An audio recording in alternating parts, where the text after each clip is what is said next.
तो क्या हम कभी समय में यात्रा कर पाएंगे? क्या भविष्य से कोई हमसे मिलने आ सकता है? सोचिए, 28 जून 2009 की रात महान वैज्ञानिक स्टीफन हॉकिंग ने ऐसे ही कुछ खास मेहमानों के लिए एक पार्टी दी।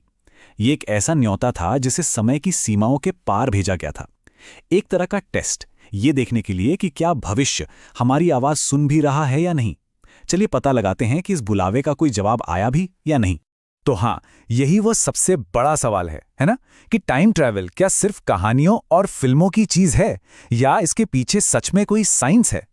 इस गुत्थी को सुलझाने के लिए हम कुछ बहुत ही अजीब किस्सों से लेकर फिजिक्स के सबसे गहरे नियमों तक की पड़ताल करेंगे। तो समय के इस मजेदार सफर के लिए तैयार हो जाइए। हमारी पड़ताल शुरू होती है साल 2003 के न्यूयॉर्क से। यहां एंड्रयू कार्लसन नाम का एक शख्स अचानक से सामने आता है और उसके कारनामे इतने हैरान करने वाले थे कि फेडरल इन्वेस्टिगेटर्स के भी होश उड़ गए। अकेले उसकी कहानी ने टाइम ट्रैवल की पूरी बहस को जैसे फिर से जिंदा कर दिया था। जरा सोचकर देखिए, कार्लसन ने सिर्फ $800 से शुरुआत की थी और बस 2 हफ्तों के अंदर उसने उन पैसों से $350 मिलियन बना लिए। उसने जिस भी स्टॉक में पैसा लगाया, उसकी कीमत रातों रात आसमान छू गई। ऐसा नहीं था कि वो कोई तुक्का लगा रहा था, ऐसा लग रहा था मानो उसे सब कुछ पहले से पता हो कि क्या होने वाला है। और जब आखिरकार उसे गिरफ्तार किया गया तो उसका जवाब तो उसके कमाए मुनाफे से भी ज्यादा चौंकाने वाला था। उसने बड़े आराम से जांचकर्ताओं से कहा, मैं साल 2256 से आया हूं। इतना ही नहीं, उसने अपनी आज़ादी के बदले भविष्य की जानकारी देने का ऑफर भी दिया, जैसे उसामा बिन लादेन कहाँ छुपा है या फिर एड्स का इलाज क्या है। और यहीं से कहानी और भी ज्यादा अजीब हो जाती है। एक अनजान शख्स ने आकर उसकी जमानत के पैसे भरे और एंड्रयू कार्लसन बस हवा में गायब हो गया।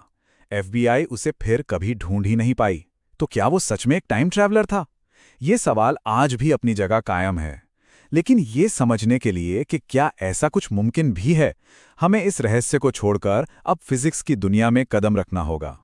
एंड्रयू कार्लसन जैसी पहेलियों को सुलझाने के लिए हमें सिर्फ किस्से कहानियों से आगे बढ़कर साइंस की तरफ देखना होगा। और जब भी बात समय की आती है तो सारी चर्चाएं सिर्फ एक ही नाम से शुरू होती हैं, एल्बर्ट आइंस्टीन।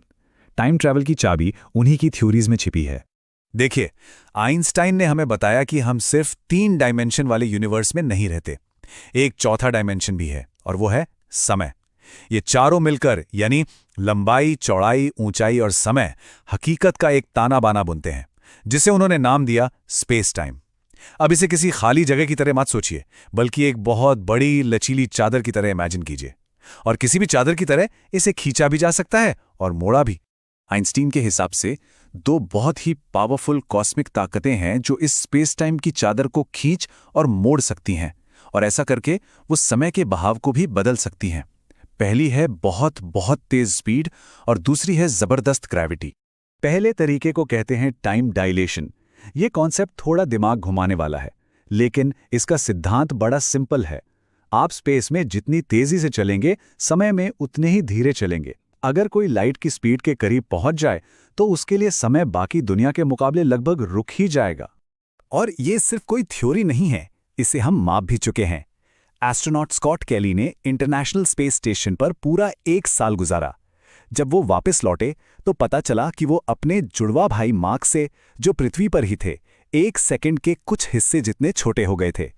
एक तरह से देखा जाए तो स्कॉट ने पृथ्वी के भविष्य में एक छोटा सा कदम रख लिया था। अब आते हैं समय को बदलने के दूसरे तरीके पर, और वो है ग्रेविटी। हमारी चादर वाली मिसाल याद है? सोचिए कि उसके बीच में एक भारी गेंद रख दें, वो चादर में गड्ढा बना देगी, है ना?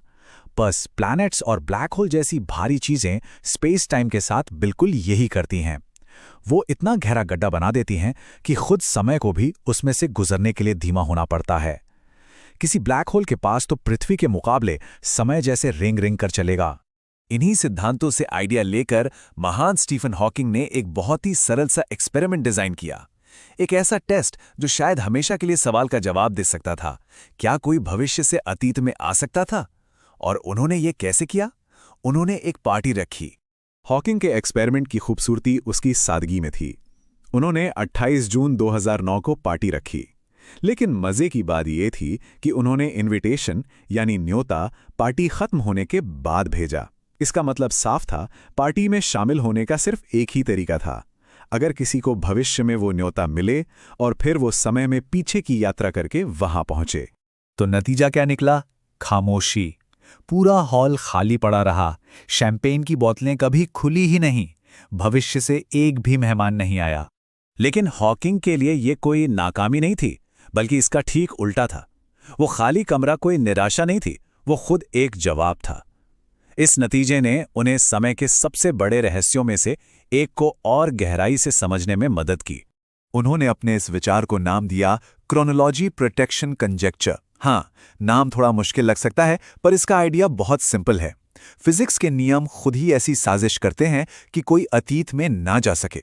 मानो जैसे यूनिवर्स के पास अपना एक सेल्फ डिफेंस सिस्टम है जो अपनी टाइमलाइन को विरोधाभासों से बचाता है।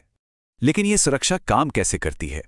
हॉकिंग का मानना था कि अगर कोई अतीत में जाने के लिए कोई शॉर्टकट जैसे कि वर्म होल बनाने की कोशिश करे, तो उसके चारों ओर क्वांटम एनर्जी इतनी ज्यादा अस्थिर हो जाएगी कि एक जबरदस्त धमाका होगा जो उस रास्ते को इस्तेमाल होने से पहले ही तबाह कर देगा। मानो समय खुद अपने अतीत को बचाने के लिए दरवाजा जोर से बंद कर देता है। लेकिन कहानी यहां खत्म नहीं होती। मॉडर्न फिजिक्स में एक और दिमाग चकरा देने वाला विचार है जो शायद हॉकिंग के सिद्धांत में एक लूपहोल हो सकता है। चलिए मल्टीवर्स के कॉन्सेप्ट में गोता लगाते हैं। तो मल्टीवर्स थ्योरी ये कहती है कि अगर कोई अतीत में जाता है तो वो अपने इतिहास को नहीं बदलता। इसे ऐसे समझिए जैसे समय एक नदी है। आप नदी को पीछे की ओर नहीं बहा सकते। इसके बजाय आपकी यात्रा उस नदी से एक नई शाखा निकाल देती है, एक बिल्कुल नई पैरेलल टाइमलाइन। आप जो भी बदलाव करते हैं वो उस नए यूनिवर्स में होता है, जबकि असली यूनिवर्स वैसे का वैसा ही रहता है। पर इसका उस ट्रैवलर के लिए एक बहुत बड़ा मतलब है। वो जो भी बदलाव करेगा वो उसे उसी नई हकीकत में फंसा देगा जो उसने बनाई है। वो कभी भी अपने असली ओरिजिनल यूनिवर्स में वापस नहीं आ पाएगा। ये एक वन वे ट्रिप होगी। और ये हमें एक आखिरी बहुत ही दिलचस्प सवाल पर लाकर छोड़ता है। क्या हो अगर हॉकिंग की पार्टी में कोई टाइम ट्रैवलर सच में आया हो?